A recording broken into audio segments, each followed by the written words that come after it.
একটি brand new video নিয়ে আপনাদের কাছে আবার হাজির হলাম। আজকের বিষয় হলো বিভিন্ন দিন, বিভিন্ন ক্ষণ, বিভিন্ন নক্ষত্র জীবনে বিভিন্ন রকমভাবে প্রভাব ফেলে থাকে। সাধারণত আমরা জেনে থাকি বা অনেকেই জানেন যে আমাদের জন্মের সময় বা আমরা যখন জন্মাই ঠিক কোন রাশি বা কোন লগ্ন বা কোন গণ, এই সমস্ত নিয়ে অনেকেই অনেক রকম প্রশ্ন করে। কোন নক্ষত্র, কোন তিথিতে জন্মেছেন, এগুলো নির্ধারিত হয় চন্দ্রের অবস্থান অনুযায়ী।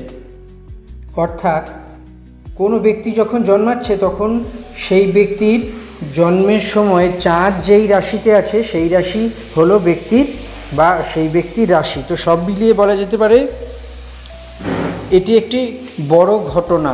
অর্থাৎ জন্মানোর সময়ে গ্রহ নক্ষত্র ঠিক কোন জায়গায় আছে, কীরকম মানে সক্রিয় না নিষ্ক্রিয় এবং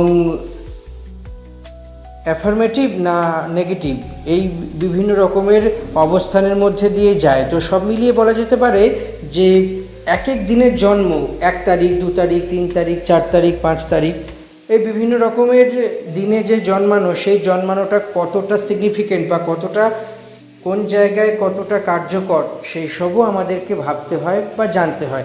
কেউ ভাবি, কেউ ভাবি না, কিন্তু জন্মাবার সময়ে এটি একটি গুরুত্বপূর্ণ বিষয় হয়ে দাঁড়ায়, যেটি সারা জীবন বিভিন্ন রকমভাবে চলে। অর্থাৎ জন্মাবার সময়ে চন্দ্র যে অবস্থায় বা যে রাশিতে থাকে সেই রাশি নিয়ে জাতক জাতিকার জন্ম হয়। এটি হলো জ্যোতিষের প্রধান এবং মূল একটি বিষয়বস্তু। এবার বলা যেতে পারে যে কোন দিন আমরা জন্মাচ্ছি, মানে কোনো ব্যক্তি যদি কোনো মাসের 1, 10 এবং 19 আর 28 তারিখে জন্মায়, সেই মানুষ কেমন হয়? 1 অর্থাৎ নাম্বার 1, নাম্বার 10, নাম্বার 19 আর নাম্বার 28, এই চারটে দিনে যারা জন্মায়, এই 4 দিনে যারা জন্মায় তারা প্রধানত সূর্যের রাশি পেয়ে থাকে। অর্থাৎ তাদের সংখ্যাতত্ত্ব বা নিউমারোলজিক্যাল দিক থেকে যদি বিচার করা যায় তাহলে সূর্যের নম্বর এটা। এবার সাধারণত এর অনেক বিষয়বস্তু আছে, সেই বিষয়বস্তু ধীরে ধীরে আসছি। 1, 10, 19 এবং 28 তারিখে যে সমস্ত মানুষরা জন্মান তারা অ্যাকচুয়ালি কীরকম হন? সূর্য অর্থাৎ তিনি রাজা, সেই সমস্ত মানুষরা রাজার মতো থাকে। সরকারি চাকরি থেকে শুরু করে জীবনের নানা রকমের সুযোগ সুবিধে তারা পেয়ে থাকেন। অবশ্যই সবার আগে একটাই কথা, কর্ম। কাজ যে করে সেই ফল পায়, কাজ যে করে না সে ফল পায় না। অর্থাৎ কাজ না করলে ভাগ্য বসে থাকে, কপাল বসে থাকে। আর কাজ করেও যখন আশানুরূপ ফল পাওয়া যায় না তখন ধরে নিতে হয় কাজের কোনো জায়গায় ত্রুটি আছে বা অন্য আরও বিষয় আছে। এবার যে বিষয়ে আমরা ছিলাম সেই বিষয় হলো যে 1, 10, 19 এবং 28 তারিখে যারা জন্মায় তারা তো সূর্যের নাম্বার নিয়ে জন্মায়। অর্থাৎ আমাদের নিউমারোলজি অর্থাৎ সংখ্যাতত্ত্বতে দুটি বিষয় আছে, একটা মূলাঙ্ক আর ভাগ্যাঙ্ক। মূলাঙ্ক কি? যেদিন আমরা জন্মাচ্ছি সেই দিনটি হলো মূলাঙ্ক।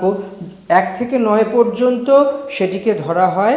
অর্থাৎ বলছি যে 1 তারিখ যার জন্ম তাকে রুল করে সূর্য, 2 তারিখ যার জন্ম তাকে রুল করে চন্দ্র, 3 তারিখ যার জন্ম তাকে রুল করে দেবগুরু বৃহস্পতি, 4 তারিখ যার জন্ম তাকে রুল করে রাহু, 5 তারিখ যার জন্ম তাকে রুল করে বুধ, 6 তারিখ যার জন্ম তাকে রুল করে শুক্র, 7 তারিখ যার জন্ম তাকে রুল করে কেতু, আর 8 তারিখ যার জন্ম তাকে রুল করে শনি, আর 9 তারিখ যার জন্ম তাকে মঙ্গল অর্থাৎ হনুমান, পবনপুত্র হনুমান তাকে কন্ট্রোল করে।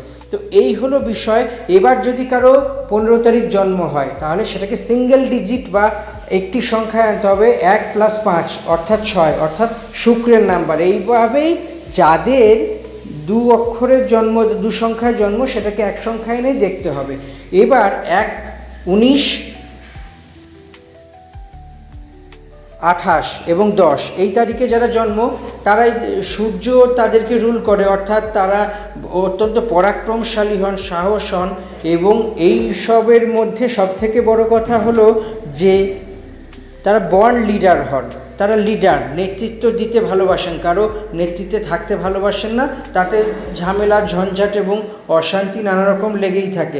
সব মিলিয়ে বলা যেতে পারে যে 1, 10, 19 এবং 28 তারিখে যাদের জন্ম তারা একটু ইন্ট্রোভার্ট হন, তারা একটু সমস্ত কিছুতে স্বতন্ত্র থাকতে চান এবং তাদের জীবনে সাফল্য আসে এবং বিশেষত তাদের জীবনের প্রথম ভাগ অর্থাৎ 40 বছরের মধ্যে তারা গগনচুম্বী বা আকাশ ছোঁয়া সাফল্য পেয়ে থাকেন।